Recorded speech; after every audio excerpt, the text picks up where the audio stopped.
Muy buenas noches a todos. Bienvenidos a la presentación del libro La pizarra de Juan Ramón Rayo. Empezaré presentándome. Soy Roger Domingo, director editorial de Deusto, que es el sello que una vez más hemos publicado un libro de Juan Ramón, y quisiera empezar dando las gracias a todos ustedes por acompañarnos hoy aquí, dar las gracias también a la Fundación Rafael del Pino por habernos invitado a celebrar este acto en sus magníficas instalaciones, y dar las gracias, como no, a las dos personas que me acompañan, de sobras conocidas, como son Daniel Lacalle. Daniel, muy buenas tardes, ¿cómo estás? Buenas tardes. Y al autor del libro, Juan Ramón Rayo. Hoy presentamos un libro, pero también presentamos una nueva colección, y es la colección de La Sexta Noche, Deusto La Sexta Noche, que es una coedición que hoy inauguramos con los compañeros de La Sexta, y en concreto del programa de La Sexta Noche. El objetivo de la colección es que todos aquellos autores que participan en la sección La Pizarra de La Sexta, que, como sabéis, los que veis el programa, es una sección donde un economista durante unos minutos explica un tema en una pizarra y luego interviene en un debate, en un coloquio con los tertulianos habituales, puedan expresar con algo más de extensión aquellos contenidos y aquellos temas que presentan sábado sí, sábado también en el programa de televisión. Por tanto, el objetivo es doble, ¿eh? Por un lado, que el autor pueda, con algo más de tiempo y algo más de espacio, explicar los temas sobre los que suele hablar, suele escribir, y también que el lector que quiera profundizar en los contenidos que explican y que presentan cada uno de los autores, pues también puedan hacerlo. Esto es, digamos, resultado de cómo funciona la tele, y todos sabéis que en la tele pues hay poco tiempo, en los programas de debate menos, y un autor no siempre puede explicar todo aquello que quiere contar con todo el tiempo del que le gustaría disponer. De modo que la idea es que tanto autor como lector pues puedan profundizar en estos temas. Es una colección plural, mal que a algunos parece que les pese, porque incluye a todos los economistas sin diferencia de punto de vista y sin sesgo ideológico que participan en el programa. Por tanto, y ahí está la riqueza y la virtud de la colección. En la colección participarán todos los autores de La Sexta Noche, independientemente de su ideología. El libro que hoy presentamos, el de Juan Ramón, es el primero de ellos. Se publicó el pasado martes, y a continuación, el día 24 de este mes de marzo, publicaremos el segundo libro, que será La Pizarra de la Calle, de Daniel Lacalle. Luego, más adelante, habrá otros, como de José María Oquín o de Gonzalo Bernardos, por ejemplo. Así que nada más, bienvenidos a todos. A continuación voy a ceder la palabra a Daniel Lacalle para que nos cuente su punto de vista sobre el libro, y todo aquello que nos quiera contar será bienvenido. Tras ello, cederé la palabra a Juan Ramón Rayo, y cuando acabemos abriremos un pequeño turno de preguntas y debate para quien quiera hacer alguna aportación, algún comentario o alguna pregunta a los dos economistas aquí reunidos. Así que nada más. Muchas gracias, bienvenidos, y cedo la palabra a Daniel Lacalle. Muchas gracias. Muchas gracias a todos. ¿Esto está funcionando ahora? Creo que tienes que apagar el tuyo. Sí. Creo que uno tiene que apagar ahora, está la cosa, ¿eh? Me se oye, ¿no? Como decía. Yo creo que cuando Roger me contó la idea de esta colección de libros de La Sexta Noche, me pareció una idea estupenda, ¿no? Porque cuando uno va a ese programa, aunque es de los programas en los que tienes un poco una cantidad de tiempo más larga para poder explicar, siempre se te quedan tantas cosas que dices, tendrías que haber dicho esto, tendrías que haber dicho otro. Vosotros en Twitter o en Facebook dicen, se le olvidó decirle a no sé quién, no sé cuántos, ¿no? Y luego, sobre todo, una de las cosas magníficas de ese programa es que los tertulianos, de un lado y del otro, siempre le dicen a los demás demás, déjame hablar, ¿no? Pero, y el que está ahí de pie, sea Juan o yo, dice, oiga, pero perdone, que aquí el invitado soy yo y que el que está supuestamente explicando, ¿no? Soy yo. Entonces es absolutamente, yo creo, una gran idea que un programa que ha conseguido atraer el interés, la polémica y la diferente, bueno, pues las diferentes sensibilidades sobre temas económicos haya conseguido a la vez tener tal nivel de audiencia. Porque cualquiera de nosotros, a pesar de que salimos en diferentes medios de comunicación, se te acerca a la gente y dice, usted es el de La Sexta, ¿no? Que es como, suena como a es usted el del Ku Klux Klan, ¿no? A veces, ¿no? Pero no, se dice de una manera positiva. Entonces, yo creo que eso, cuando nos presentó la idea, me pareció una idea magnífica el poder exponer de una manera más detallada y mejor los argumentos que presentamos en los distintos programas a los que hemos sido invitados amablemente. Y entonces me llegó la copia del libro de Juan. Y me llega la copia del libro de Juan y dije, o sea, es que no podía haber sido mejor, porque el libro de Juan básicamente pues, va a ser como un efecto dominó sobre todos los demás, porque lo primero que hace es todos los mitos que unos, otros, etcétera, etcétera, los desmonta todos.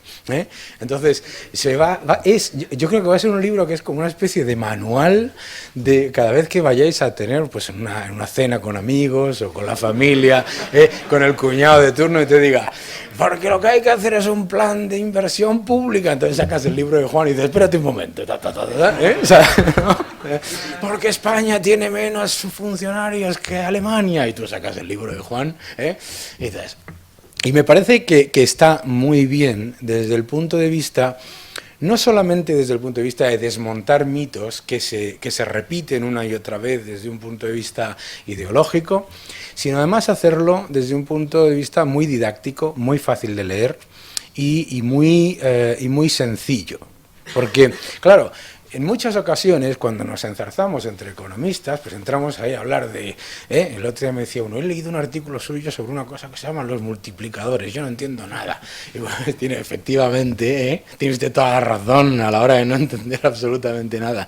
Pero sí hay cosas que merece la pena que se desmonten, y que además se desmonten por los pocos que estamos intentando que se vuelva a introducir la cordura dentro de los debates económicos, porque es curioso, ¿no?, que recientemente nuestro querido Nacho Álvarez, el responsable económico de Podemos, llamaba estupidez económica al liberalismo, que es precisamente el único que no está basando sus estimaciones en unicornios de ingresos fiscales futuros y de multiplicadores mágicos y de el efecto expansivo de crear un observatorio de los salarios en el Ministerio X.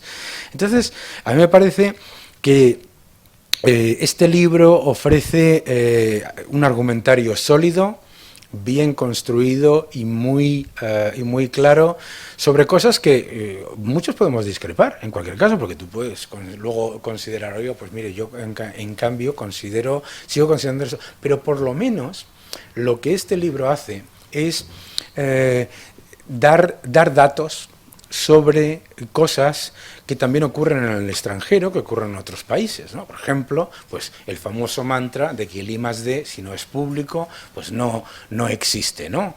Pues hay datos y datos empíricos que demuestran que eso no es correcto.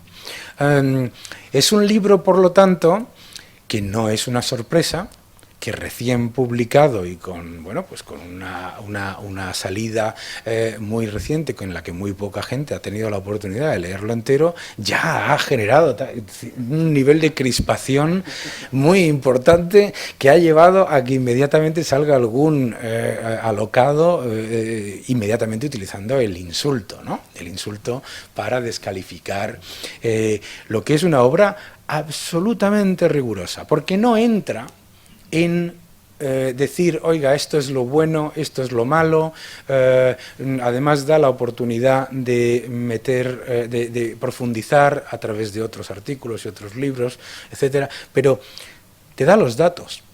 y te da los datos de cosas pues como pues, que se repiten constantemente, la desigualdad, el gasto público, el nivel de bondad o falta de bondad de cierto tipo de políticas, etc. Yo creo que si en España, como creo que va a ocurrir, continuamos con un debate político muy enconado, como estamos viendo hoy, donde todo el mundo está proponiendo soluciones mágicas, cada vez más se va a convertir en una necesidad que este tipo de libros continúen saliendo, porque muchas veces yo creo que nos planteamos, cuando nos plantean escribir un libro, pues, ¿y de qué hablo? Si esto ya lo he dicho o ya lo he comentado, es que hay que volver y volver y volver a repetirlo, porque no es una cuestión de es que los datos son correctos y por lo tanto tengo razón y se acaba el debate, sino que continúa porque muchos de los dogmas que se nos están vendiendo no tienen nada que ver con los datos económicos, tienen que ver con pura ideología o creencia personal.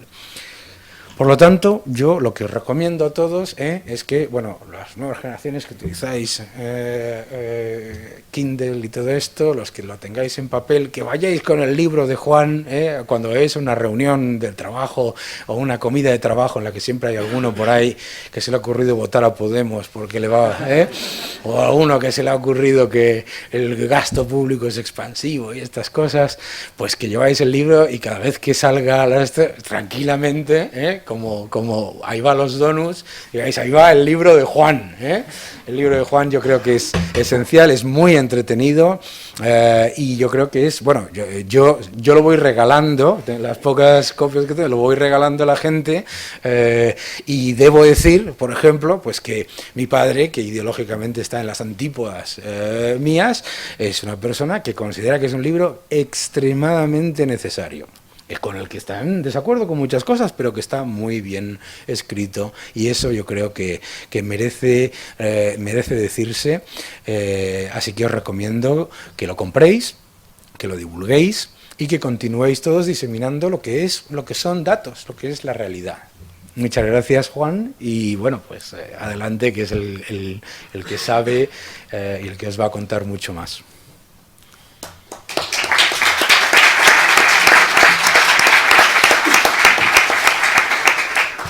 Pues muchas gracias, Daniel, por tu presentación y también porque regales libros, que eso siempre es algo que además el editor seguro que agradece muchísimo. También muchas gracias, Roger, por la publicación de pues el tercer o cuarto libro con Deusto, editorial con la que estoy encantado de trabajar. Por supuesto, muchas gracias a la Fundación Rafael del Pino por acogernos también en la tercera, cuarta o quinta presentación que realizamos en esta casa, y también porque, bueno, ya lo sabéis, el próximo día 9 de marzo con el Instituto Juan de Mariana organizamos en esta casa el Free Market Roadshow, es decir, que estamos tremendamente agradecidos con la Fundación y, desde luego, muchas gracias a todos vosotros por acompañarme en el lanzamiento de este nuevo libro, que efectivamente pues tiene la voluntad que estaba describiendo Daniel, la voluntad de refutar la mayoría de los mitos que se han convertido en lugares comunes, en verdades absolutas, en dogmas prácticamente de fe a lo largo de esta crisis, ¿no? No ha sido casualidad que hayan emergido muchísimos mitos a lo largo de la crisis, básicamente porque la política es un ejercicio para alcanzar el poder, y para alcanzar el poder se pueden utilizar todas las herramientas que están a disposición de las personas, y una herramienta que está muy a disposición de las personas para alcanzar el poder es la mentira, y la política no tiene escrúpulos en mentir, porque la política no se basa en decir la verdad, se basa en alcanzar el poder a cualquier costa, y por eso, en un contexto económicamente y socialmente muy complicado, por supuesto, pues resulta bastante interesante, resulta bastante provechoso construir narrativas sociales, narrativas históricas que permitan insertar ideológicamente a las personas en esas narrativas y convertirlas en sumisas de determinadas voluntades de poder. Esto es una estrategia que además es clara y conocida por todos. Los propios dirigentes de Podemos, que no son los únicos que la practican, pero sí son los que quizá más la han pergeñado, más desarrollado o más sofisticado, lo han dicho muchas veces, ¿no? Por ahí corre, por ejemplo, un famoso tuit de Íñigo Errejón, donde básicamente dice que hay que insertar el dolor individual en una narrativa política para tomar el poder, y eso es básicamente lo que se ha venido haciendo, es inventarse historias a raíz del sufrimiento de la crisis. Pasa durante todas las crisis, especialmente durante todas las depresiones deflacionistas, que son las crisis más duras que hay.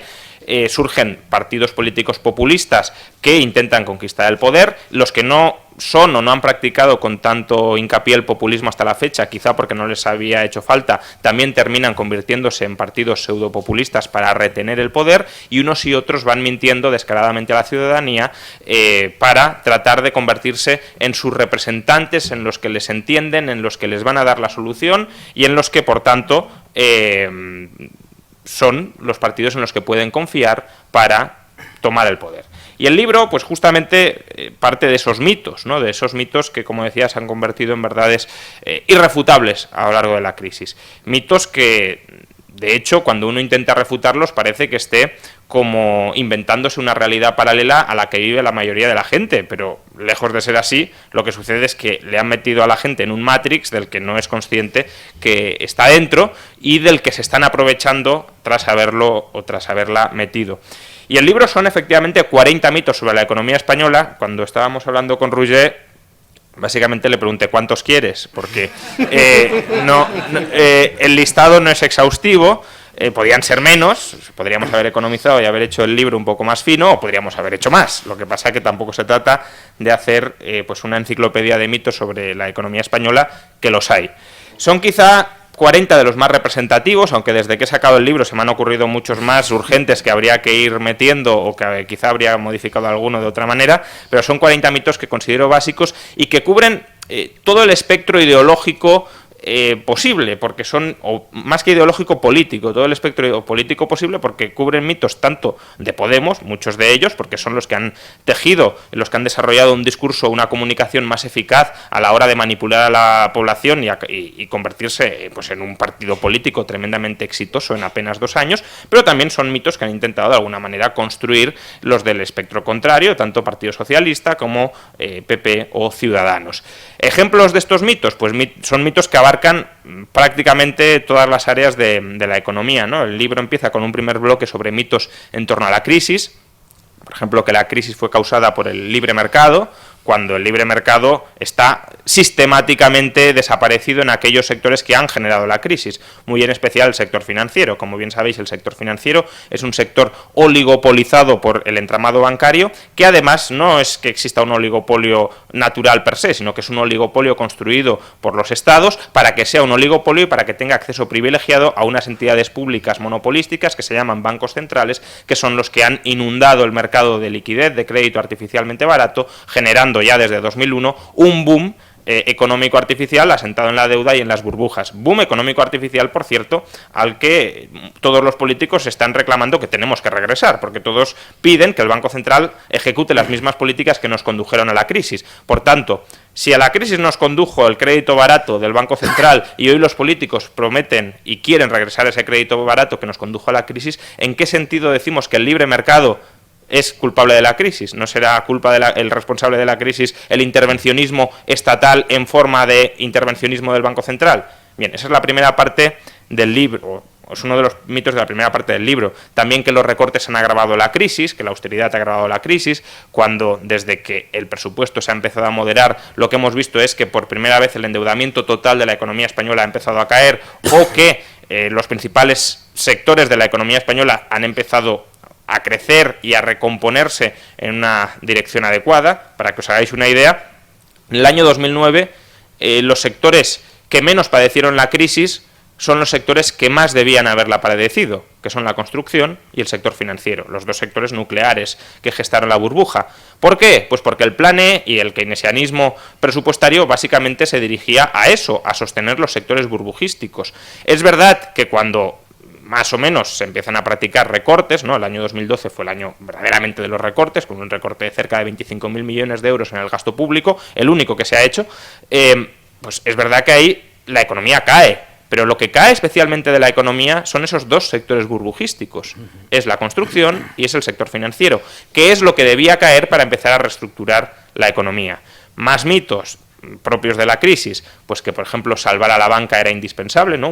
Un mito con el que nos han bombardeado desde todos los partidos políticos, unos porque quieren recapitalizar a los bancos, otros porque quieren nacionalizarlos, pero ningún partido político, ni siquiera Podemos, discute la necesidad de fondo de rescatar a la banca. Pues no había necesidad per se de rescatar a la banca porque había alternativas que son, por cierto, las que han terminado por aprobarse en Europa, es decir, tampoco estamos hablando de ninguna locura absolutamente heterodoxa, sino de lo que ya se ha convertido en el mainstream legislativo dentro de Europa, la alternativa del bail-in, que no se quiso aprobar en España, no se quiso practicar en España, pero que a partir de 2013-2014 sí ha empezado a emplearse en multitud de otros países europeos que han tenido problemas bancarios, el último, por ejemplo, en Austria. Más mitos alrededor de la crisis, pues que necesitamos banca pública, cuando la banca pública ha estado en el epicentro de la generación de la burbuja actual, muy en particular las cajas de ahorros. Las cajas de ahorros son, de facto, banca pública, son un banco que está controlado por políticos, un banco que no miraba por los beneficios, sino por generar un excedente de ingresos que luego se reinvertía socialmente. Es la famosa obra benéfico-social de las cajas de ahorros. Las cajas no tienen accionistas a las que retribuirles ni que estén controlando su buena o mala gestión y además son bancas o son bancos que por sistema han socializado pérdidas y ganancias, que es exactamente lo mismo que sucede con la banca pública, porque la banca pública la insertas en el presupuesto, por tanto toda pérdida o toda ganancia de la banca pública va al presupuesto.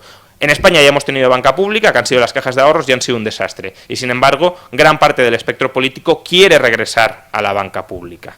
Bien, muchos otros mitos alrededor de la crisis, no los voy a desgranar obviamente todos, pero bueno, también el que comentaba Dani, por ejemplo, de que con más gasto público se solucionan las crisis económicas, cuando justamente el problema que tiene España es un problema en parte de hipertrofia del sector público, es un problema de falta de ahorro privado que es absorbido sistemáticamente por el sector público, cuando es un problema en estos momentos ya de insolvencia o de riesgo de insolvencia del sector público y para lo cual, por tanto, no se puede aplicar más y más y más y más gasto público, lo cual conduce inevitablemente a la bancarrota del Estado, a la fuga de la inversión nacional y a la suspensión de la inversión extranjera. Otro bloque de mitos, que estos los habréis escuchado prácticamente todos, que además son en ocasiones mitos contradictorios. Por un lado, mitos sobre impuestos, ¿no? Por un lado escuchamos que los ricos no pagan impuestos, pero por otro también escuchamos que el estado de bienestar es indispensable porque los pobres, si no, ¿qué harían sin estado de bienestar?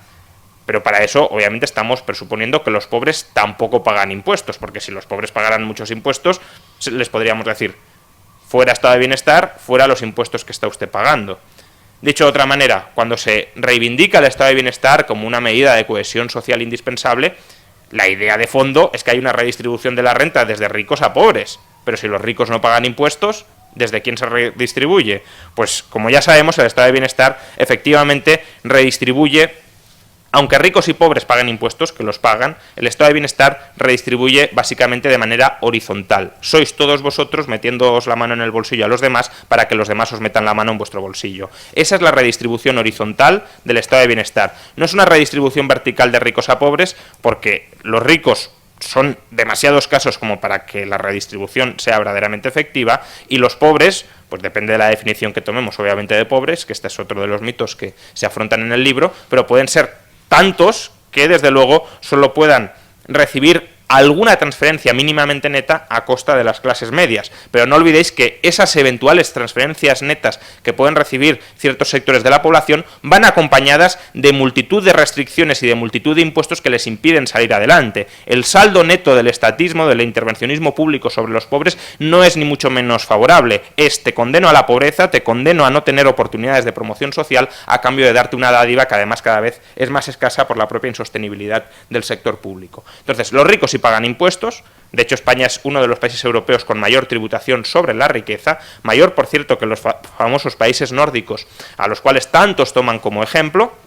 Y, por supuesto, los pobres y las clases medias también pagamos muchísimos impuestos. En concreto, estamos trabajando alrededor de 6 meses anuales, 6 meses cada año, para el sector público. Recordad que la esclavitud consiste en trabajar 12 meses al año para un tercer señor. Por tanto, si trabajamos 6 meses para un señor, al menos podríamos hablar de semi-esclavitud o de trabajos forzosos de 6 meses al año. Otro mito también tremendamente practicado, extendido y prodigado es ese de que las grandes empresas no pagan impuestos, que España, se ha llegado a decir, es un paraíso fiscal para las grandes empresas. Hombre, uno esperaría que si España, que es una de los grandes mercados europeos, que además tiene un acceso a través de la Unión Europea a un mercado de más de 300 millones de personas, que además es puente con otros mercados emergentes, por ejemplo, con toda Latinoamérica, si España verdaderamente fuera un paraíso fiscal, uno esperaría que todas las empresas del mundo se estuviesen peleando por entrar en España. Y extrañamente lo que vemos es que las inversiones más populares o más conocidas en prensa, si acaso, están saliendo de nuestro país porque, junto con una carga fiscal desproporcionada, que la tenemos, también hay un entramado regulatorio desproporcionado que impide a cualquier empresario desarrollar su plan de negocios mínimamente en nuestro país. Pero, sin embargo, esta es una de las trampas más extendidas que escuchamos todos los días, que las grandes empresas, repito, no pagan impuestos. De hecho, en el acuerdo PSOE-Ciudadanos hay una rúbrica expresa dirigida a que las grandes empresas paguen más impuestos, como si no pagaran ya muchos impuestos en España. Y todo se basa, ya lo sabéis, quienes lo hayáis leído en alguna otra ocasión, en un informe de la Agencia Tributaria donde efectivamente figura que las grandes empresas, los grupos consolidados, mejor dicho, pagan el 5,3% de sus beneficios contables en impuestos cada año, lo cual efectivamente parece un chollo que solo una gran empresa paga el 5% cuando la pyme está pagando el 16% o un trabajador de clase media solo por IRPF puede estar pagando el 20-22%. ¿Dónde está la trampa? La trampa es que ese dato procede de contabilizar beneficios impuestos pagados en España sobre beneficios mundiales y además, y para más INRI, beneficios contables positivos en relación con los impuestos pagados. Recordad que un grupo consolidado es una parte de mi negocio gana 100, otra parte de mi negocio pierde 40, pago impuestos sobre 60. El informe de la Agencia Tributaria calcula el porcentaje de impuestos pagados solo sobre los beneficios positivos, es decir, sobre 100. Por tanto, obviamente, si un señor gana 10, si una empresa gana 10, pues si gana 10 sobre 100, ha ganado ha pagado el 10% de impuestos. En cambio, si tuviéramos en cuenta las pérdidas que ha tenido, por ejemplo, si ganara 50, pues 10 sobre 50 sería el 20%. Bien, esa es la trampa, es ampliar la base de cómputo no contabilizando lo que es un grupo consolidado, que es un grupo donde se consolidan beneficios y pérdidas y donde además gran parte de los beneficios proceden del extranjero donde ya han pagado impuesto de sociedades y ese impuesto de sociedades pagado en el extranjero no se contabiliza en estas estadísticas. Otro mito muy extendido es que sin economía sumergida no tendríamos déficit. Es decir, que básicamente lo que hace falta en este país es luchar contra el fraude fiscal, contra la economía sumergida y con eso conseguiremos una bolsa de dinero que pues incluso la familia Rothschild o los Rockefeller, etcétera, podrían envidiar para financiar el gasto público en España, cuando en realidad es verdad que hay algo más de economía sumergida en España que en la media de la OCDE, en concreto hay una décima más que en la media de la OCDE, es decir, una verdadera barbaridad, pero sobre todo, a ver, no toda la economía sumergida es emergible, y eso es lo que no se termina de entender. Una parte de la economía sumergida, primero, ya ha pagado impuestos. ¿Por qué? Porque lo que se está contabilizando en la economía sumergida, en muchos casos, son bienes que han sido comprados en la economía emergida. Si contratáis a un electricista para que os instale una bombilla, os cambie una lámpara o lo que sea, y trae la lámpara comprada desde fuera, esa lámpara, lo que cueste, imaginad 50 euros, como la factura del electricista no se declara, figurará como economía sumergida. Pero esa lámpara ya ha sido contabilizada en economía también emergida, porque se ha comprado en un supermercado, por ejemplo. Por tanto, no va a pagar dos veces esa lámpara, y eso habría que quitarlo de la economía sumergida. Otra parte de la economía sumergida son actividades hoy por hoy, desgraciadamente, ilegales, pero que no parece que se vayan a legalizar, y por tanto no se van a lograr emerger, aunque combatieras absolutamente la economía sumergida, como la prostitución o el libre comercio de sustancias estupefacientes, drogas básicamente. Y la tercera parte de la economía sumergida que no es emergible es, gran parte de la economía sumergida es economía sumergida porque no es rentable, no es viable con los impuestos y con las regulaciones de la economía formalizada. Por tanto, si se intenta someter a esa parte de la economía sumergida a la economía formal, o bien no vamos a demandar ya ese servicio porque lo demandaremos a otras empresas que están en la economía formal, por tanto, esa economía sumergida desaparecerá, o bien, en la mayoría de los casos, muchos servicios pasaríamos a hacerlos nosotros mismos. Si yo, por contratar a un electricista, tengo que pagar 150 euros, me cambio yo la bombilla. Y esa economía sumergida desaparece. Por tanto, ¿cuánto es emergible? Pues en el mejor de los casos estaríamos hablando, ya digo, en el mejor de los casos, de una recaudación fiscal adicional de 10.000 millones de euros. Cálculos, ya digo, muy generosos por mi parte, pero que casualmente coinciden con unos cálculos que son, siempre que hemos tenido ocasión de comprobarlos, absolutamente delirantes, como son los de Podemos. Podemos, en su programa electoral, calcula que, siendo optimistas, podrán lograr que la recaudación por lucha contra la economía sumergida crezca en 12.000 millones de euros, es decir, aproximadamente el 1% del PIB, los 10.000 millones que yo os comentaba. Lo cual me lleva a pensar que si Podemos estima que la economía sumergida puede proporcionar una recaudación de 12.000 millones de euros, y que yo he estimado en el libro que puede proporcionar una recaudación de 10.000 millones de euros, me he extremado en los cálculos y que todavía la recaudación será bastante menor a esos 12.000 millones de euros. Bueno, otros mitos, pues por no dejar el ámbito fiscal y por no darle solo a Podemos, es, por ejemplo, que el Partido Popular ha bajado impuestos durante esta legislatura. El Partido Popular no ha bajado impuestos durante esta legislatura, ha subido impuestos de media en 2.000 euros por familia. ¿Dónde está la trampa? Pues la trampa es decir, subo los impuestos 100, los bajo 20, de media, o sea, en general he bajado impuestos. No, de media o en general los ha subido 80, no los has bajado 20. Además, esa bajada de impuestos, recordemos, se concentra solo en todo caso en el IRPF, como si el único impuesto que se paga en España fuera el IRPF. Nos olvidamos del IVA, que nadie está hablando ya de bajarlo, salvo Podemos a cambio de subir todavía más otros tramos. Nos olvidamos también de la enorme eliminación de deducciones, exenciones dentro del impuesto de sociedades que han elevado el tipo efectivo. De hecho, Montoro, siempre que puede, saca pecho de que él ha hecho por fin tributar a las grandes empresas en este país. Luego llegan otros y dicen que todavía se ha quedado corto, es decir, que necesitamos duplicar la energía de Montoro en subir los impuestos a los españoles. No olvidemos tampoco la subida de cotizaciones sociales encubierta, redefiniendo la base de cotización, algo que, por cierto, también ahora quieren poner en práctica PSOE y Ciudadanos, subiéndoles las cuotas de cotización a todos los autónomos al hacerles tributar o al hacerles cotizar por sus ingresos reales. Y también el PP pues ha subido desde autonomías y ayuntamientos prácticamente todos los impuestos habidos y por haber, con muy escasas excepciones en algunos impuestos, no en el conjunto de los impuestos. Por tanto, de media, insisto, 2.000 euros por familia. Eso no es bajar impuestos, es el mayor sablazo fiscal de la historia de la democracia. Claro que a muchos les parece demasiado poco y todavía quieren más. Más mitos, pues mercado de trabajo. Otro ámbito donde es muy común escuchar pues las más diversas barbaridades, en especial a propósito de la reforma laboral. Parecería que en este país el mercado laboral siempre haya funcionado bien hasta que en el año 2012 se aprobó la reforma laboral. Que España fuera un ejemplo internacional de relaciones laborales bien reguladas, de escasa tasa de paro, de altos porcentaje de contratos indefinidos sobre el número de contratos totales. Cuando, como bien sabéis, todo eso es falso. España es, desde hace décadas, el ejemplo internacional de mercado laboral más disfuncional en una economía desarrollada. Es un mercado laboral que incluso antes de entrar en el euro, porque muchos también ahora lo que vienen a decir es que España no funciona a partir de que entró en el euro, antes ya de entrar en el euro, media de tasa de paro entre el año 80 y el año 2000 en España es el 18%.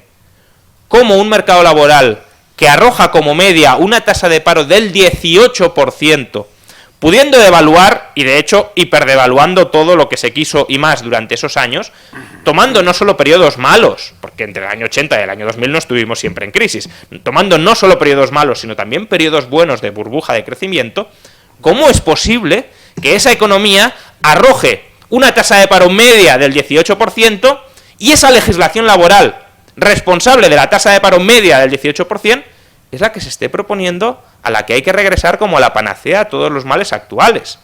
Pero es que además esa legislación laboral no solo es disfuncional porque condena a 1/5 de la población activa a la exclusión social y al desempleo estructural en este país, también es disfuncional porque efectivamente precariza las relaciones laborales. Es verdad que en España las relaciones laborales son precarias, pero lo son por el marco de relaciones laborales, no lo son por la estructura económica de España, no lo son o en menor medida, porque tengamos sectores donde la propensión a contratar temporal sea mayor. La temporalidad en España es mayor en cualquier sector económico que toméis.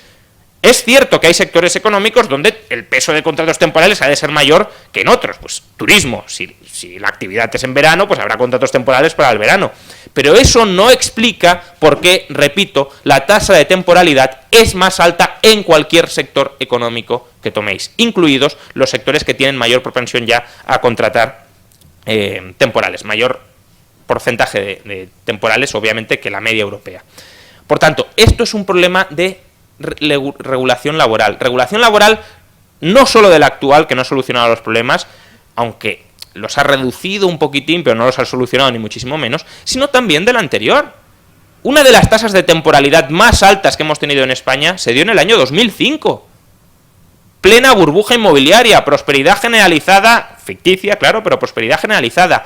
35% de temporalidad. Hoy tenemos un 25%. Es verdad que está creciendo y que si seguimos a estas tasas muy probablemente regresemos a tasas del 30, 31 o 32, pero, repito, es que venimos de una legislación laboral a la que se quiere regresar para luchar contra la temporalidad, que nos condenó a una temporalidad del 35%. La reforma laboral, por tanto, no es responsable ni de la alta tasa de paro ni de la alta tasa de temporalidad. Es responsable, en todo caso, por no haber reformado lo suficiente la franquista legislación laboral que teníamos heredada, pero no por haber emprendido ciertas mínimas reformas que sí han estado bien orientadas y que, por cierto, otro de los mitos que hemos escuchado y que se repite insistentemente, que era una reforma laboral aprobada para que las grandes empresas multiplicaran sus beneficios. ¿Cómo multiplicaban las grandes empresas sus beneficios gracias a la reforma laboral? Esencialmente bajando salarios y esencialmente sustituyendo trabajadores bien pagados por trabajadores mal pagados gracias a la rebaja del coste del despido. Esto es simplemente falso.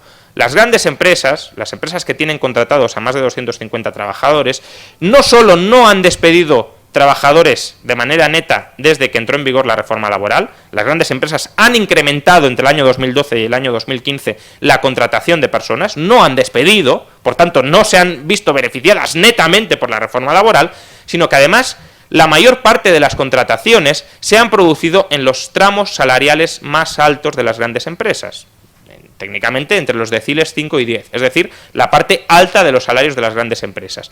Y por eso no solo el salario medio en las grandes empresas es más alto que en las micropymes, por cierto, este otro de los mitos, que es tenemos que proteger a las pymes y tenemos que conseguir que haya más pymes. No, hay que conseguir que las pymes se conviertan en grandes empresas internacionales, nota al margen. Por tanto, no solo las grandes empresas pagan salarios medios que duplican los de las microempresas, queremos salarios de la mitad o del doble. No solo salarios que duplican los de las pequeñas empresas, sino que además los salarios medios han crecido en las grandes empresas durante el periodo de la reforma laboral y durante toda la crisis. Y no, como también se suele repetir en muchas ocasiones, porque los directivos estén muy bien pagados, todo tramo, es decir, el 10% de trabajadores menos pagados en las grandes empresas, el segundo 10% menos pagado, etcétera, todo tramo de distribución salarial en las grandes empresas supera al de las pequeñas empresas. Y sobre todo los salarios medios en las grandes empresas son muy altos porque hay muchos trabajadores, la mayor parte de los trabajadores están en los tramos salariales más altos de España. No los superdirectivos, sino la inmensa mayoría de los trabajadores de las grandes empresas. Por tanto, ¿quién se ha visto beneficiado de la reforma laboral? ¿Del abaratamiento del coste del despido? Pues aquel tramo del sector empresarial, de la estructura productiva de España, que tenía que reestructurarse durante la crisis, las pequeñas y las medianas empresas. En España, desde que comenzó la crisis, han desaparecido 250.000 empresas. ¿Creéis que son 250.000 empresas del IBEX 35? Obviamente no, porque habrían quebrado varios IBEX 35. Han desaparecido 250.000 empresas, pymes. Y son ellas las que se han visto beneficiadas de la reforma laboral, porque son ellas las que han despedido intensamente durante la crisis y las que sí han bajado salarios durante la crisis, que es lo que permitía la reforma laboral para dar una cierta flexibilidad en un contexto de prequiebra de España como en el que estábamos en el año 2012, porque ni PSOE ni PP quisieron hacer los ajustes y la consolidación presupuestaria necesaria para sacarnos de ella. Por tanto, en ese contexto agreste, obviamente, lo único que se podía hacer era dar cierta flexibilidad a las empresas para evitar que quebraran muchas más de las que ya quebraron. Pero esa flexibilidad fue dirigida esencialmente, o fue aprovechada esencialmente, por las pymes. Con lo cual, cuando se carga contra la reforma laboral, ¿contra quién se está cargando? Se está cargando contra las pymes. Las pymes, esas que luego dicen los políticos que son el objetivo que hay que proteger, que hay que amparar y al que hay que oxigenar. Las grandes empresas, la reforma laboral las habrá afectado más o menos, pero de manera bastante escasa. A quienes más ha afectado es a las pymes y es a las que más se va a castigar si se derogan ciertos aspectos de la reforma laboral, que por cierto, tanto que se la ha criticado, pero ningún partido, salvo Podemos, que obviamente propone todo lo que no tiene sentido hacer, ningún partido, salvo Podemos, está proponiendo una derogación completa de la reforma laboral. El coste del despido sigue bajo, la preferencia del convenio de empresas sobre el sectorial permanece, salvo en tablas salariales y en jornada laboral, en todos los demás aspectos sí. La ultraactividad de los convenios, que era indefinida antes de la reforma laboral, el PSOE propone dejarla en 18 meses, que eso habría sido tildado de reforma casi ultraliberal, bueno, no ultraliberal, porque ultraliberal sería cargarse toda la legislación laboral, que es lo que habría que hacer, pero en todo caso como una reforma muy ambiciosa o muy agresiva contra los derechos de los trabajadores, esos derechos que les condenan a un 18% de paro y a un 35% de precariedad, en el año, habría sido tildada, ya digo, como muy agresiva con los derechos de los trabajadores en el año 2012. Más mitos, y ya para terminar, pues casi un bloque indispensable, ¿no? Que es donde ha construido además Podemos, donde el Partido Socialista también está intentando ganar votos y donde el PP no ha hecho nada al respecto, supongo que por ignorancia, por un lado, y por otro también porque en el fondo comparte el discurso socialdemócrata de los otros dos, que es en materia de pobreza y de materia de desigualdad. A ver, lo primero que hay que decir sobre la pobreza en España, y si no se entiende esto, no se entiende nada de la pobreza en España, es que la pobreza en España tiene dos componentes. O sea, tiene un componente que tiene dos lados. Es pobreza laboral. Es pobreza vinculada con el mercado laboral. Y por dos causas. Uno, desempleo. Dos, precariedad. La tasa de riesgo de pobreza, que no de pobreza, sino de riesgo de pobreza. El porcentaje de personas que llegarían a ser pobres si permanecieran durante bastante tiempo en esa situación, si no cambiara nada, etcétera, entre los contratos indefinidos es del 6%. Tasa de riesgo de pobreza entre indefinidos es del 6%. Tasa de riesgo de pobreza entre trabajadores con contrato temporal, 27%. Tasa de riesgo de pobreza entre trabajadores parados, 45%. El problema del riesgo de pobreza en España o de la pobreza en España es un problema laboral y que hay que solucionar con medidas laborales. Hay que solucionar permitiendo crear mucho empleo y de mucha calidad. Y para eso, ¿hay que derogar la reforma laboral? Sí, pero no para volver a lo que hay antes, sino para liberalizar de verdad el mercado laboral que tenemos en España. Hay que derogar la legislación laboral en su totalidad. La legislación laboral debe formar parte del ámbito civil, que es donde estaba originalmente hasta que se empezaron a crear legislaciones de excepción y tribunales de excepción, como son los juzgados de lo social. Un contrato laboral es un contrato civil como cualquier otro, y ahí tiene que regresar, y debe ser la autonomía de la voluntad, la autonomía de las partes, ya sea directamente o por sus representantes sindicales.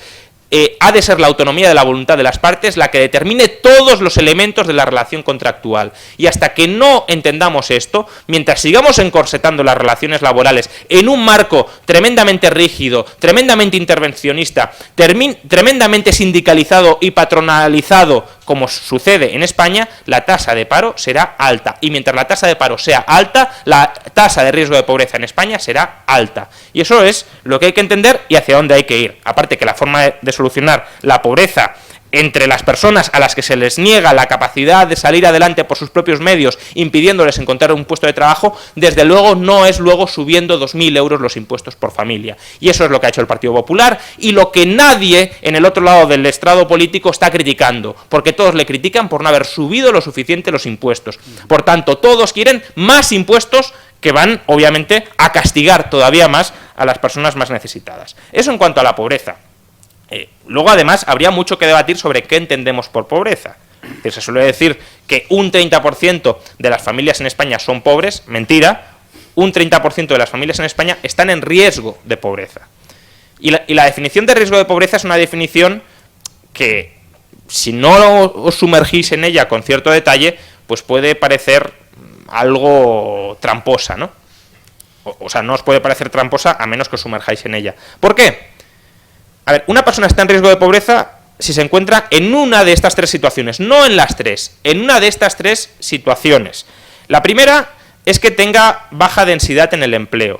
Es decir, si una persona trabaja menos del 20% de las horas que podría trabajar, y que quiere trabajar, obviamente no se cuenta como riesgo de pobreza a quien no quiere trabajar, sino si está en el paro, básicamente, o está trabajando muy pocas horas a la semana, se considera en riesgo de pobreza, aunque esa persona tenga un patrimonio gigantesco. Es decir, a lo mejor esa persona tiene ahorros de 100.000 euros, está en el paro, se le considera en riesgo de pobreza. Bien, eso primero. Dos, otra situación en la que se te considera riesgo de pobreza es si si tus ingresos son inferiores al umbral de la pobreza, que en España para una persona individual no llega, pero está cercano a los 10.000 euros anuales. Es verdad que son cifras muy bajas, pero tened en cuenta una trampa de este indicador. El umbral de pobreza, es decir, la renta que si no supera serías considerado en riesgo de pobreza, es la misma para toda España.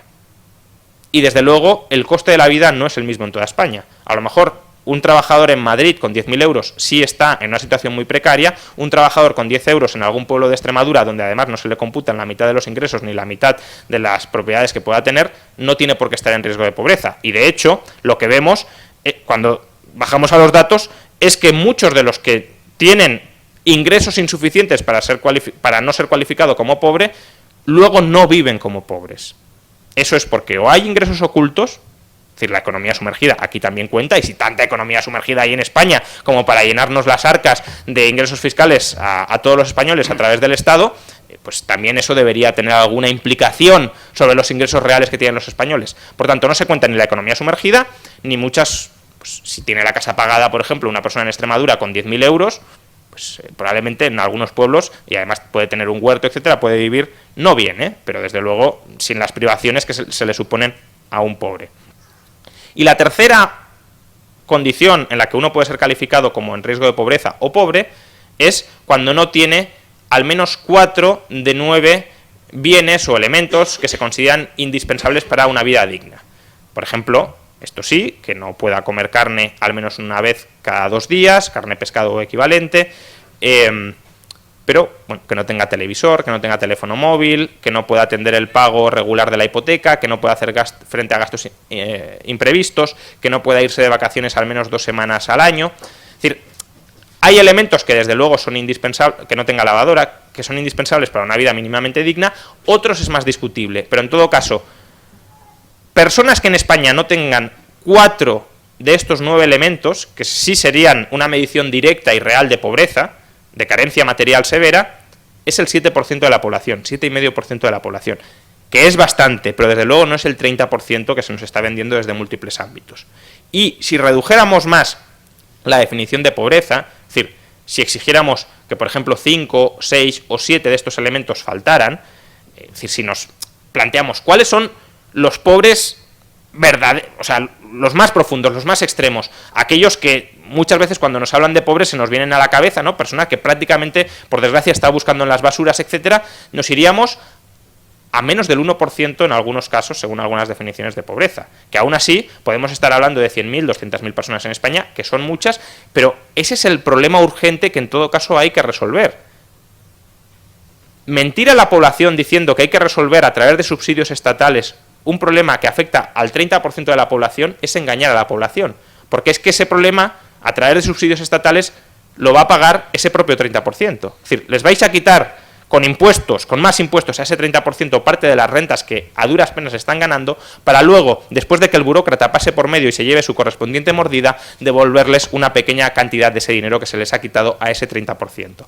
La manera de solucionar la pobreza entre la mayor parte de los españoles es creando empleo y creando empleo de calidad. Y luego, en todo caso, el personal que sea más inempleable, que estamos hablando de porcentajes muy pequeños en España, si tuviéramos un mercado laboral libre, en España y en cualquier otro país del mundo, no es algo característico de España, ahí pues sí que podríamos plantearnos la necesidad de si no llega al sector privado con pues, sus fundaciones, sus asociaciones dentro de la sociedad civil, que yo tengo la casi certeza de que sí llegaría, ahí sí podríamos plantearnos pues algún tipo de ayuda, rentas mínimas de inserción, etcétera, por parte del Estado.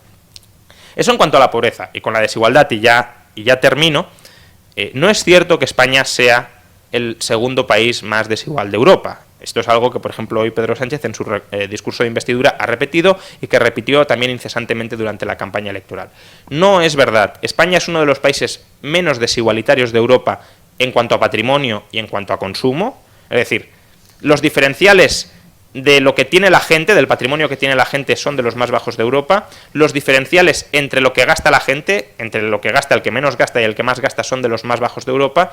Y las desigualdades de ingresos, donde estadísticamente sí que parece que en principio seamos los segundos países más desiguales de Europa, hay un problema, y es que no se corrigen esos ingresos por otros ingresos en especie que reciben los españoles o los europeos, como por ejemplo la renta inmobiliaria. Es decir, si yo tengo una casa en propiedad no tengo que pagar ningún alquiler de esa vivienda, es como si recibiera una renta en especie, o los servicios públicos que tanto reclaman los partidarios de luchar contra la desigualdad, pero que luego, cuando se trata de medir la desigualdad, no cuentan esos ingresos públicos, esos servicios públicos.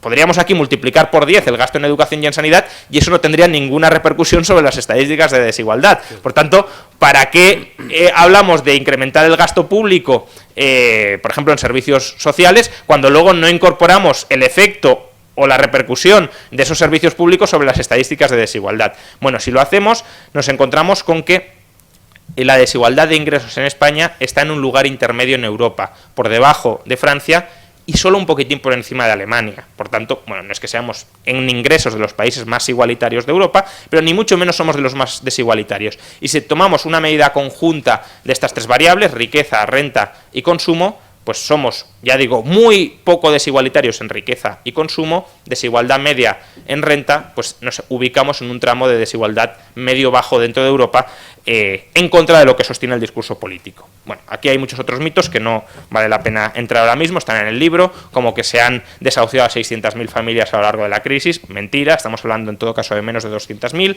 que no por eso deja de ser una situación muy grave y muy complicada, pero desde luego no hay por qué mentir con las cifras, salvo que haya una voluntad de exagerarlas innecesariamente para tomar el poder. Otra mentira que también estos días publicaba la prensa es que los beneficios empresariales están copando cada vez una mayor porción de la tarta del PIB. Es mentira. Lo que está en todo caso copando una mayor parte de la tarta del PIB son las rentas del capital, que no coincide con los beneficios empresariales. En las rentas del capital se incluye también los ingresos de los autónomos y se incluye también esas rentas imputadas por tener una vivienda. Por tanto, en todo caso, lo que estamos diciendo es que cada vez en España hay más propietarios de vivienda, cosa lógica porque las hipotecas se van repagando. Tampoco es verdad que 1 de cada 3 niños en España pase hambre.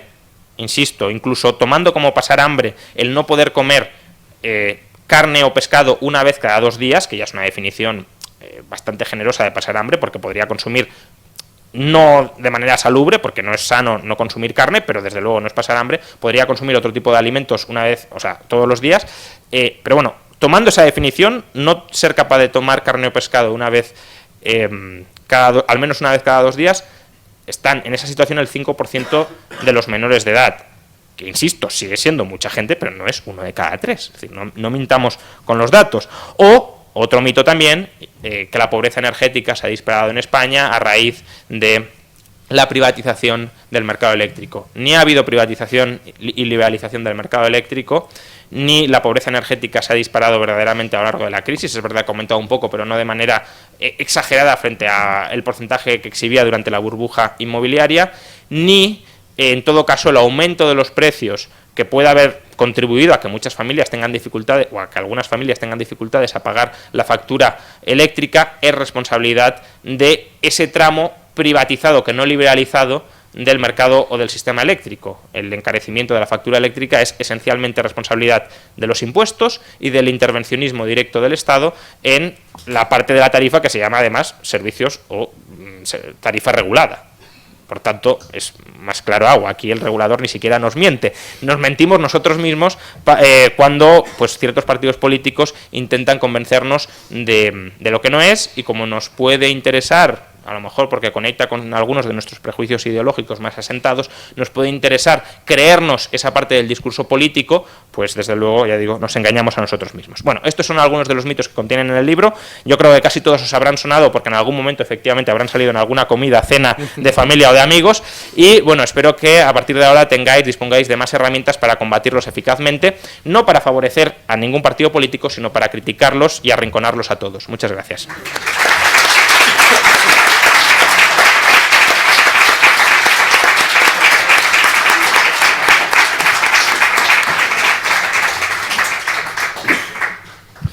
Muchísimas gracias, Daniel. Muchísimas gracias, Juan Ramón. Tengo que decirte que has asistido a clases magistrales con menos contenido. Muchísimas gracias. Abrimos ahora un momento de debate para quien quiera hacer alguna pregunta. Hay una pregunta pedida y luego aquí en primera fila. Sí, adelante. Un segundito. Hay unos micros que ahora le acercarán. Un segundito. Un segundito. Es que sin micro no se oye por streaming, con lo cual mejor esperamos. Ha sido muy grato escuchar su vibrante y lúcida exposición y a mí me incita a hacerle varias preguntas. La primera sería si yo creo que, aunque parezca paradójico, bajando los impuestos se puede recaudar más. ¿Por qué? Porque cualquier actividad económica está soportando una carga fiscal. El Estado es heredero de todas las herencias. Es comprador en todas las compraventas por vía impositiva, es arrendador en todos los arrendamientos, es socio de todas las sociedades por operaciones societarias y por impuestos de sociedades, participa en la renta de todos los nacionales, e incluso cuando se bebe practica el impuesto de consumo. En fin, en cualquier actividad económica viene parasitariamente el fisco a cobrar. Entonces yo pienso que bajando los impuestos habría más sociedades, habría más compraventas, habría más hipotecas y, aunque parezca paradójico, a cada uno se le cobraría menos, pero habría un mayor volumen y, por tanto, yo creo que sería mucho más lógico bajar los impuestos que subirlos. También quiero preguntarle, fíjese, en 1975 se celebró el centenario de la creación de la Intervención General del Estado, cuando afortunadamente se controlaba el gasto público. Entonces, fíjese, el Tribunal de Cuentas está infradotado y por tanto no controla. Había un servicio que se llamaba de inspección y asesoramiento de las corporaciones locales que evitaba los enormes abusos que se han practicado últimamente por autonomías y ayuntamientos. Y, por desgracia, lo suprimió Felipe González. Era un control que se hacía para que no hubiese gastos abusivos. Ha dicho usted lo de la mentira política. Fíjese que Lenin, por eso no me extraña que lo defienda Podemos, Lenin decía y escribió que la mentira es un importante acicate político. O sea, defendió la mentira. También nos ha dicho usted, y voy a terminar ya, que los distintos partidos políticos no se oponían, al contrario, han querido favorecer a los bancos. Es que es lógico, porque los bancos les prestan y luego les condonan la deuda y así están mediatizados por los bancos. Y ya termino, la última ya. Yo creo, a ver qué opina usted, yo creo que la prostitución, puesto que existe, no hay más que ir a la calle Montera para verlo, debería tributar para que tuviesen además los servicios oportunos. Gracias. A ver, la recaudación no tiene que subir, tiene que caer. Y para caer hay que bajar los impuestos. Bajando los impuestos puede que en un primer momento la recaudación suba. ¿Por qué? Porque efectivamente se crearían muchísimas más empresas y habría mucha más actividad económica. En eso coincido. Pero si la recaudación sube después de bajar los impuestos, es que no se han bajado lo suficiente. Hay que bajar impuestos y hay que recortar el gasto para que el peso de la sociedad civil, de la economía privada, crezca a costa del sector público. Y eso es lo que necesitamos. No maximizar la recaudación, sino maximizar la actividad y maximizar la riqueza en el sector privado a costa del parasitismo del sector público, que es básicamente lo que padecemos en España. Segundo, es verdad que una forma de intentar controlar los excesos de poder político es poniéndole controladores al poder político. Pero yo creo que la manera más eficaz de hacerlo, porque al final el controlador también se puede corromper, y entonces hay que nombrar a un controlador del controlador y llegamos a una cadena burocrática sin límites.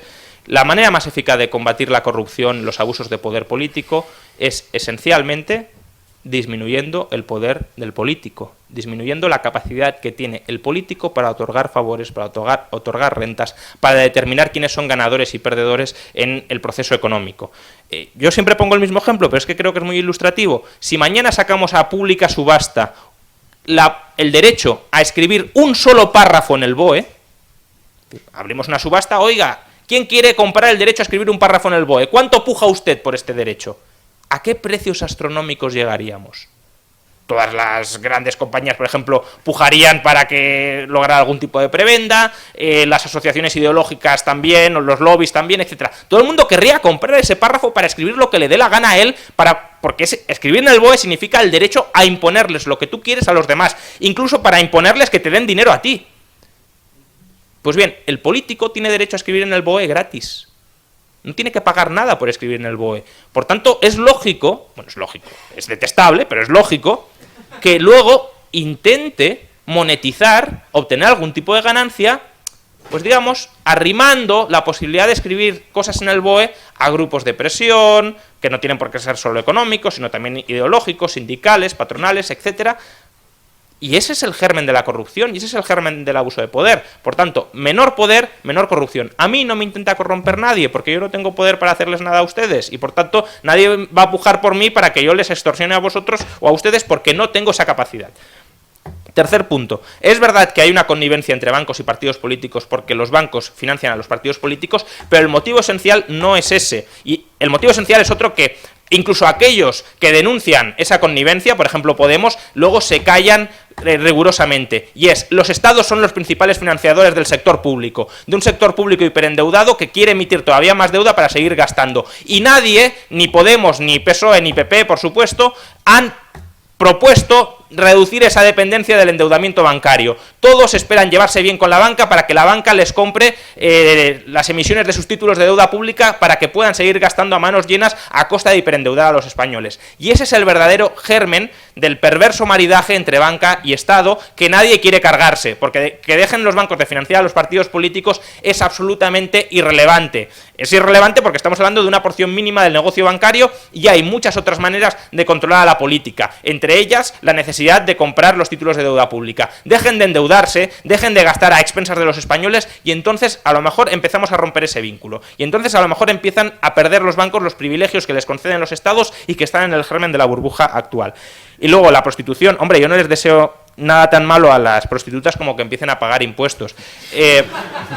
Les deseo que el Estado les deje de perseguir en sus actividades, que les permita desarrollar su vida profesional de la mejor manera posible, que por supuesto el Estado combata, porque tiene el monopolio de la violencia, cualquier tipo de abuso que pueda haber en esa actividad, que por tanto todo el mundo que la ejerza lo haga de manera absolutamente voluntaria, pero si se dan esas condiciones no veo por qué se tiene que mantener en una situación de alegalidad, casi oscurantismo, casi marginalidad, cuando no hay ningún motivo para ello. Hay una pregunta aquí enfrente. Hola, Juan Ramón. Buenas tardes y gracias por estar aquí con nosotros. El año pasado, en el 2015, fue el año de las elecciones españolas y este año es el año de las elecciones americanas. Entonces me preguntaba si tienes algún tipo de afinidad con algún candidato o, en todo caso, según tu punto de vista, ¿cuál es el menos lesivo? Gracias. Hombre, a ver...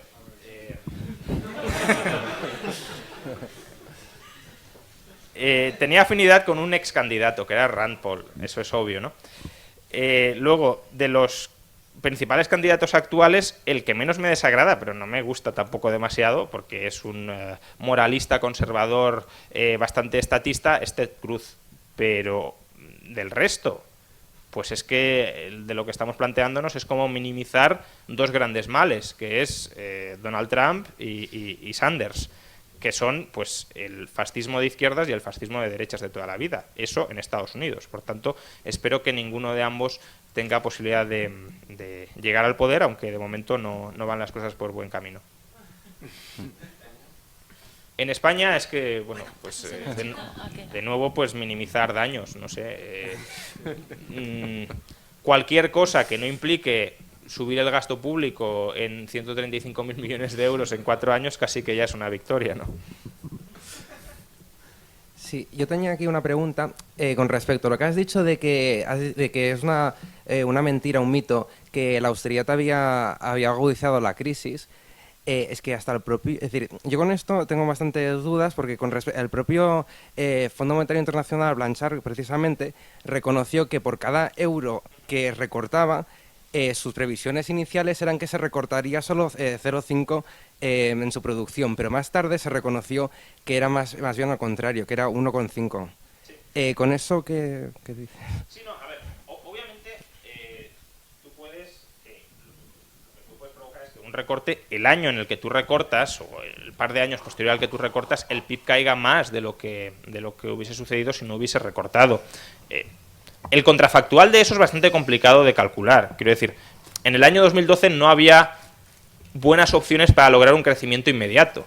Si tú recortabas, obviamente el PIB te iba a caer. ¿Por qué? Porque parte del sector privado es tan dependiente de las transferencias del sector público que si se las quitas se te hunde. Pero es que no recortar también implicaba, pues probablemente, la quiebra de España y la salida del euro de España.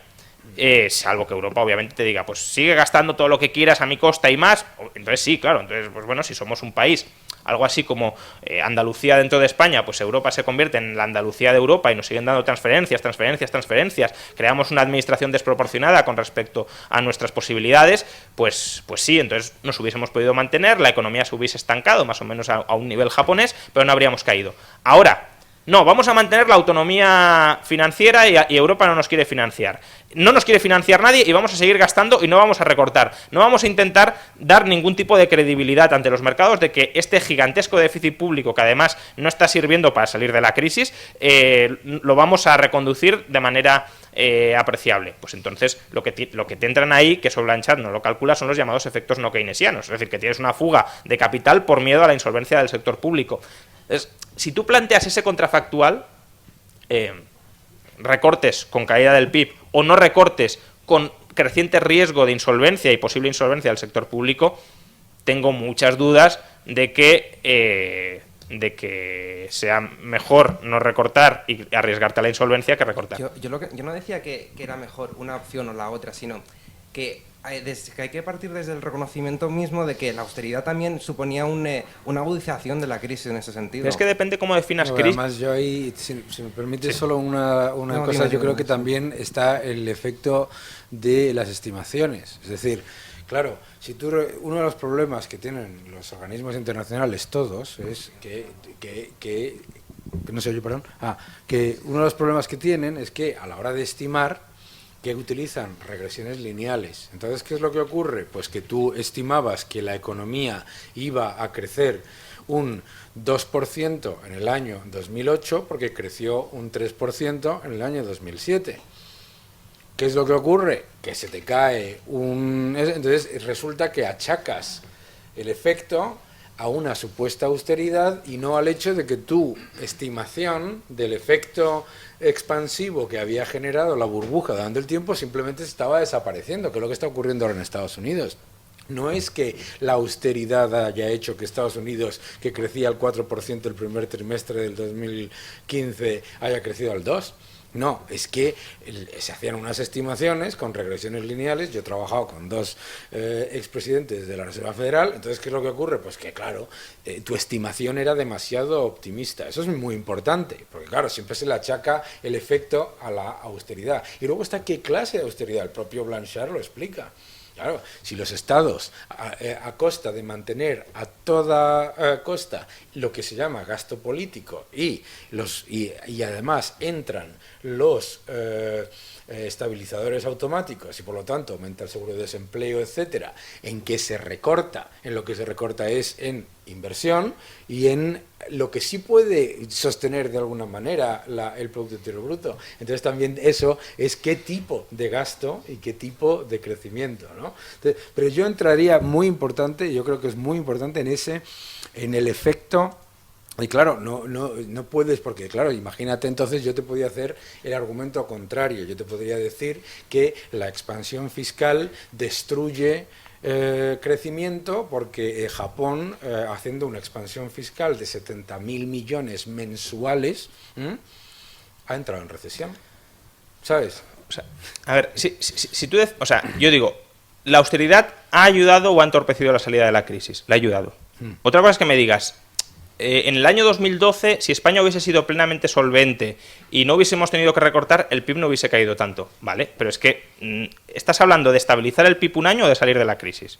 Bien, entonces, ese es el tema. Efectivamente, si tú recortas y recortas mucho, además en un año donde es que no vas a tener crecimiento en el año 2012, vamos, estaba todo el mundo en recesión, pues no vas a crecer y eso te va a agravar la caída del PIB, está claro, pero que eso ¿facilita la salida de la crisis o no? Y lo que argumento en el libro es, a este respecto, no que el PIB no haya caído tanto como hubiese caído, sino, ¿facilita el desapalancamiento? Sí.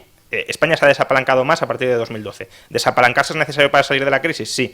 ¿Facilita el cambio de la estructura productiva? Sí, porque los sectores zombies, los sectores parasitarios del sector público son los que sufren el ajuste y son los que empiezan a dejar espacio a otros también. Por tanto, está facilitando, no obstaculizando la salida de la crisis. Ese es mi argumento. No que el multiplicador sea negativo y, por tanto, un recorte te genere una expansión inmediata de la actividad.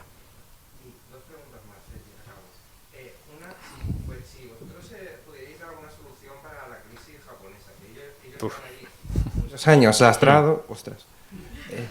Y también la segunda pregunta es que con lo que has dicho con el tema del mercado laboral, de que lo que se debería de regularizar. La cosa es que en el mercado laboral el trabajador no tiene tanta capacidad de negociación, no tiene tanto poder de negociación frente al empresario, y ante eso, ¿cómo se igualaría estas situaciones? Porque yo no podría ir como trabajador al jefe de departamento y decirle, no, vamos a negociar mi salario. La situación no es del todo igual. A ver, lo de Japón es tremendamente complicado porque ya tiene un nivel de endeudamiento tan grande que es que lo tiene que reducir, y todo proceso de desapalancamiento sabemos que va acompañado de un estancamiento económico. Pero bueno, en Japón, es decir, se ha hecho todo lo que muchos quieren hacer aquí para estancar la economía, solo que Japón tiene una tasa de ahorro brutal y lo puede aguantar, España no. Se han mantenido sectores zombies absolutamente gracias al presupuesto y gracias al crédito blando de la banca, que en última instancia depende del presupuesto porque es banca que está quebrada pero no se quiere reconocer la quiebra, y se le conceden más proyectos de obra pública porque los principales acreedores quebrados son las grandes constructoras, y por tanto el sector público mantiene con vida a la banca para que la banca sube, refinancie y nadie quiebre y nadie se reajuste. Eso es lo primero que habría que cambiar, porque hasta que no haya un reajuste serio de esa parte de la economía real es muy difícil encadenar aumentos suficientemente grandes de la productividad como para además compensar una situación demográfica complicada en declive si lo que queremos es un crecimiento del PIB. Y luego el desapalancamiento del conjunto de la economía. Japón no se ha desapalancado nada desde el año 90. ¿Por qué? Porque el sector privado sí ha reducido su endeudamiento, pero el sector público lo ha incrementado en la misma medida. Por tanto, estamos manteniendo el desastre de la burbuja amarrado, digamos.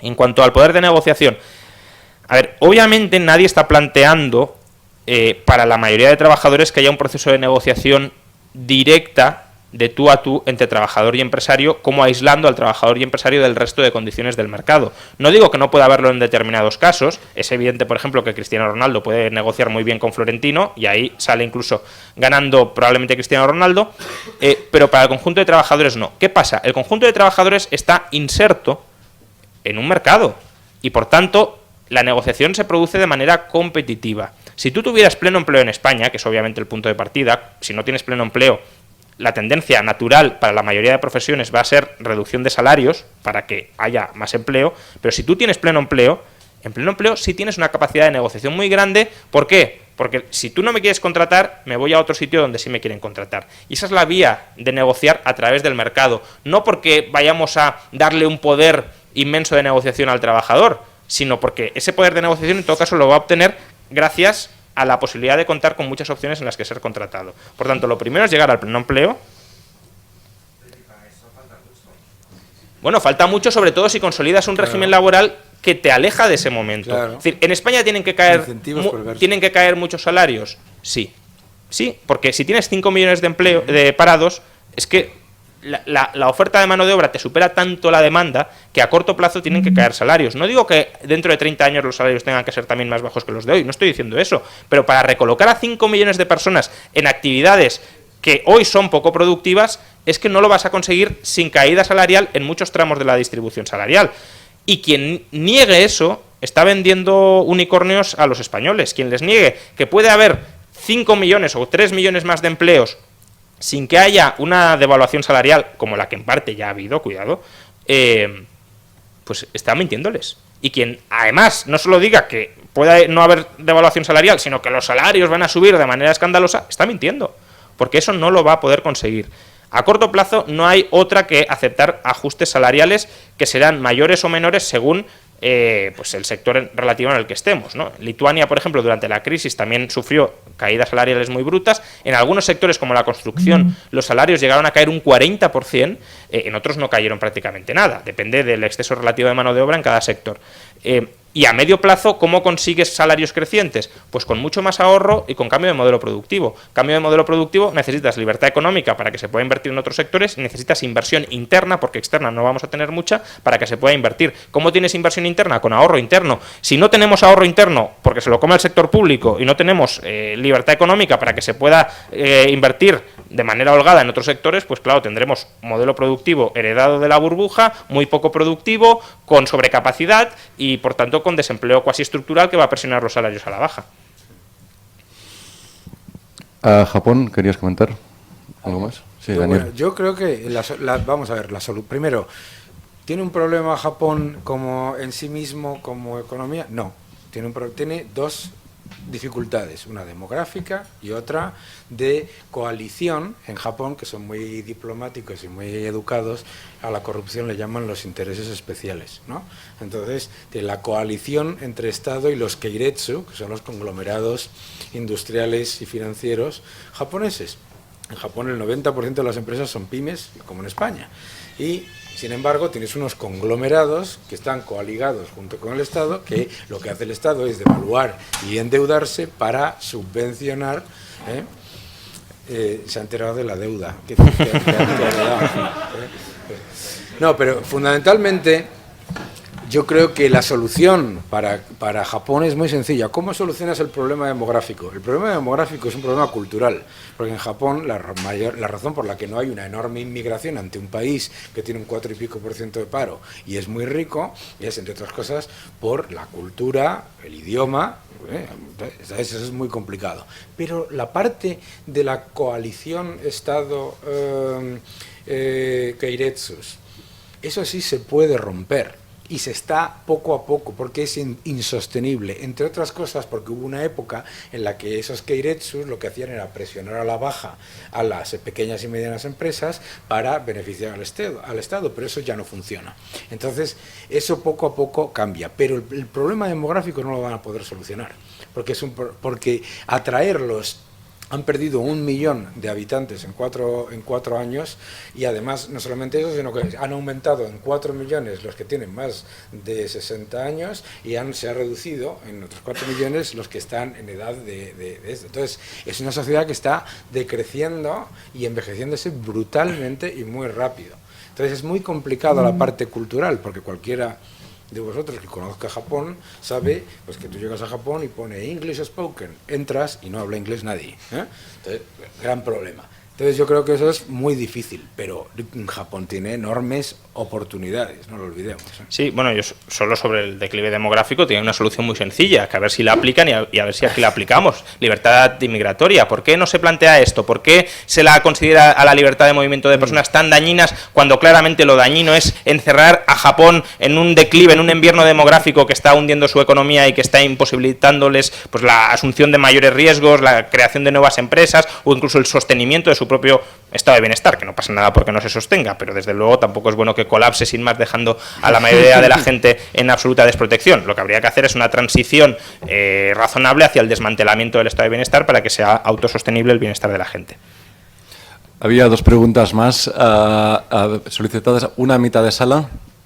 No, sí, ¿no querías preguntar tú antes? Sí, allí. Y luego la siguiente era detrás. Sí, ahí. Hola, mi nombre es Francisco Hernández, soy estudiante de finanzas y mi primera pregunta sería para Daniel. Ajá. Si el petróleo fuese una mesa de póker y los países productores, los jugadores, ¿quién tendría la mejor mano? ¿Quién tendría la peor mano? ¿Quién iría de farol? ¿Y quién tiene un as bajo la manga? Y luego para Juan Ramón, ¿qué va a pasar con el yuan? cuál es la guerra de divisas que estamos viviendo entre Estados Unidos y China, y la viabilidad de este sistema de tipos de interés ya casi negativos, bueno, negativo es el Euribor, ya está, y la alternativa a este sistema financiero. Yo pensaba que íbamos a tener preguntas relativamente fáciles, ¿eh? Si el petróleo es una mesa... Sí, perdone, tiene toda razón, que estoy aquí yo pensando que mi potente voz de barítono ayuda. El petróleo es una mesa de póker. Lo que pasa es que se han perdido unos cuantos ases antes de llegar a la mesa. Se han perdido unos cuantos ases y entonces hay mucho farol. Y los ases que se han perdido son dos. Se ha perdido el as de la eficiencia y se ha perdido el as de la tecnología. La eficiencia se come todos los años una Suecia de demanda potencial y eso hace que el exceso de oferta pues sea más evidente cada vez. Segundo, la tecnología. El petróleo ya no es el rey de todo y entonces la tecnología, estamos viendo, es imparable y los coches eléctricos, etcétera, etcétera, irán poco a poco erosionando el poder del petróleo dentro de la cadena de transporte. ¿Por qué? Porque será más viable económicamente y porque será más barato, no porque sea más verde o menos verde. Yo digo muy siempre que el aceite de ballena salió del mix energético no porque la gente fuera ecológicamente consciente o porque le tuviese amor a las ballenas, sino porque el petróleo era más barato y más flexible. ¿Quién tiene las mejores cartas? Pues obviamente las mejores cartas las tienen los productores de menor coste, que son los países del Golfo, Arabia Saudí, Emiratos y Kuwait, que además son los que durante la época de altos precios hicieron la política que todos recomendamos de la hormiga, de reducir deuda a prácticamente cero y por lo tanto pueden sobrevivir. Los que tienen unos cuantos doses y treses y no juntos, ¿no?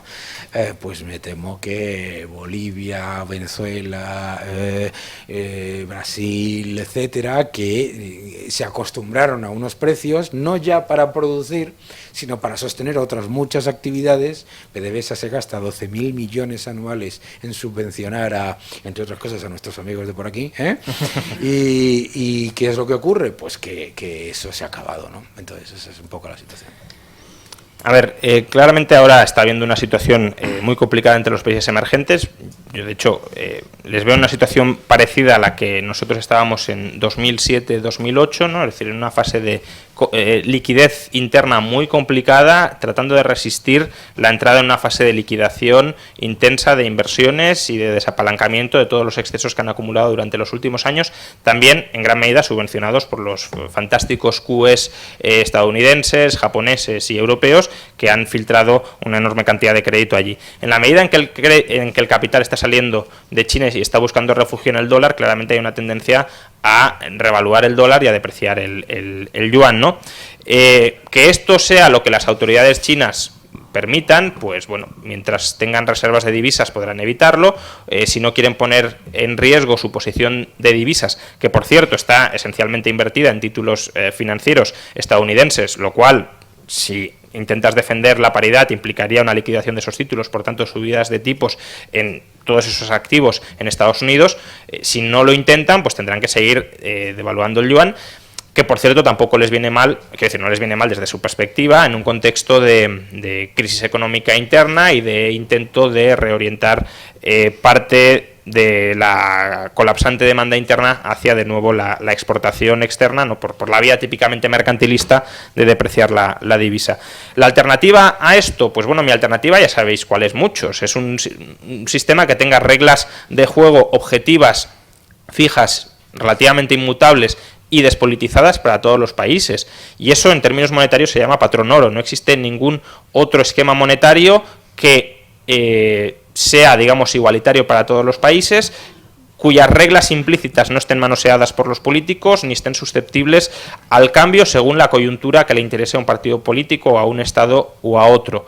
Ese sistema monetario evita las fugas de capitales, evita el fenómeno del dinero caliente, evita las devaluaciones competitivas, evita la manipulación de los tipos de interés por parte de las autoridades crediticias bancarias de un determinado gobierno, de un determinado Estado, y por tanto es un sistema que, aunque es duro y complicado de cumplir, porque evidentemente nos quita pues, el gas de la risa o nos quita la posibilidad de manipular la moneda cuando queramos inflar y esconder y camuflar la situación, pues es un sistema que nos marca claramente las reglas de juego y que a largo plazo es el que garantiza una mayor estabilidad de precios, de tipos de interés y de tipos de cambio.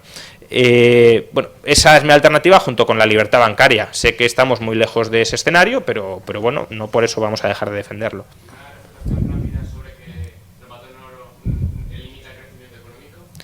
Bueno, que no es cierto, es decir, no hay ningún motivo para que lo limite. Es decir, se suele decir que el patrón oro limita el crecimiento económico porque no hay suficiente oro. Pero es que no necesitas... Quien dice esto, en lo que está pensando es que toda transacción de intercambio tiene que estar mediada por oro. Eso no es así. El patrón oro es el estándar monetario, es el patrón en el que se saldan en última instancia las deudas netas que aparecen en las cámaras de compensación interbancarias. Pero cualquier sistema monetario o financiero desarrollado es un sistema que se basa en los intercambios a crédito, en los intercambios vía deuda, deudas a corto plazo, si lo queréis, deudas bancarias, deudas comerciales, etcétera. Es la compensación de esas deudas. Es en la compensación de esas deudas donde en todo caso tiene que intervenir el oro. Quienes conozcáis algo de la ecuación cuantitativa del dinero, M por V igual a P por Q, es verdad que M con patrón oro es muy rígido, es verdad que si Q aumenta solo quedaría la vía de caída de P y por tanto de una deflación secular, pero es que cabe la alternativa de que V aumente. Y la velocidad de circulación del dinero, ¿cómo aumenta? Desarrollando muchos más intercambios a través de pagos a crédito y no a través de la intervención de la moneda de oro en cada una de las compras o ventas que se haga. En cualquier caso, hay una forma muy sencilla. Si tú estás en contra del patrón oro como ejemplo y tal, y lo ves como una cosa imposible, hay una cosa muy sencilla que además se aplicaba a rajatabla y que el propio Robert Plosser o cualquiera de la Reserva Federal, que es jamás aumentar la masa monetaria por encima del crecimiento histórico del Producto Interior Bruto nominal. Punto. Todo lo demás es una garantía de burbuja segura. Todo lo demás tal, y ahí sí puedes decir, es que no se pueden cerrar los bancos centrales, no se puede hacer, vale. Todo eso se ha hecho, se hacía y no entrábamos en una crisis cada 4 años que se llevaba por delante el 60% de los activos. Hay un efecto monetario absolutamente claro y estudiado durante décadas, que las disfunciones entre el aumento de la masa monetaria y el crecimiento del Producto Interior Bruto nominal siempre acaban saltando o con una enorme inflación o con una crisis financiera o con un brutal aumento del desempleo, porque se crea lo que Hayek llamaba el efecto embudo. Entonces, si lo que quiere ser es imposibilista, la existe y existía hasta que se les ocurrió romper la baraja y decir esta vez es diferente porque no se crea inflación, y mientras tanto los bonos a mínimos históricos, los bonos basura al 4%, las bolsas arriba un 200%, pero no hay inflación. Vale, tenemos una pregunta de 1 minuto que tendremos que responder en un tuit porque a las 9 nos tenemos que ir y Juan Ramón se quedará todavía un ratito para firmar libros, pero a las 9 tenemos que terminar con el acto. Hay una pregunta justo después de la persona que acaba de hablar. No, que las concentren si acaso y rápidamente. Buenas, yo simplemente quería preguntar, yo comparto gran parte de las ideas que habéis expuesto en cuanto a que la liberalización del mercado y la reducción de impuestos generaría un mayor tráfico económico y en definitiva un aumento del poder adquisitivo de los ciudadanos, pero ¿realmente existe en España, existen unos sectores estratégicos o un potencial a nivel macroeconómico como para generar suficiente tráfico económico como para que si recortásemos el gasto público al cero se pudiera sostener el nivel de vida de los ciudadanos actual? Bueno, había otra, o sea, es por concentrar las preguntas para que contestarlas todas a la vez. Sí, justo detrás de la persona que acaba de intervenir. Hola, muy buenas. Yo lo que quería preguntar en torno a la demografía, que nos ha insistido mucho en la conferencia, es ¿qué harían ustedes en base a las perspectivas que hay para la futura pirámide de población para invertir ese futuro crecimiento de la pirámide? ¿Qué harían ustedes si tuvieran las responsabilidades de gobierno? Vale, esas dos preguntas, la primera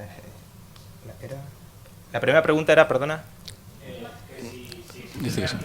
Ah, sí. A ver, el bienestar te lo da el sector privado, no te lo da el sector público. El sector público, como mucho, redistribuye lo que genera el sector privado. Por tanto, de lo que estamos hablando es de que el sector privado crezca y de que la distribución se produzca en función de la generación de riqueza y de la redistribución secundaria que quieran hacer los agentes privados, no los burócratas.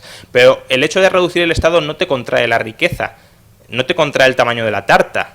La tarta te la da el sector privado y lo que estamos proponiendo es que esa tarta crezca mucho más y que crezca además en función de los que contribuyen a hacerla aumentar para todos los demás. Si tienes dudas sobre si una sociedad de este tipo sería viable, sería justa, sería funcional, etcétera, mi anterior libro se llama Contra la renta básica, que es una crítica filosófica a todas las corrientes de pensamiento filosófico alternativas al liberalismo, entre ellas la socialdemocracia rawlsiana como modelo de garantía redistributiva del estado de bienestar, pero sobre todo el anterior a este, que se llama Una revolución liberal para España, lo que muestra es cómo previsiblemente funcionaría una sociedad donde el Estado pesara el 5% del PIB y por qué en esa sociedad no habría gente que se quedara descolgada. Sí, de hecho, Una revolución liberal para España estudia cómo implementarlo en España.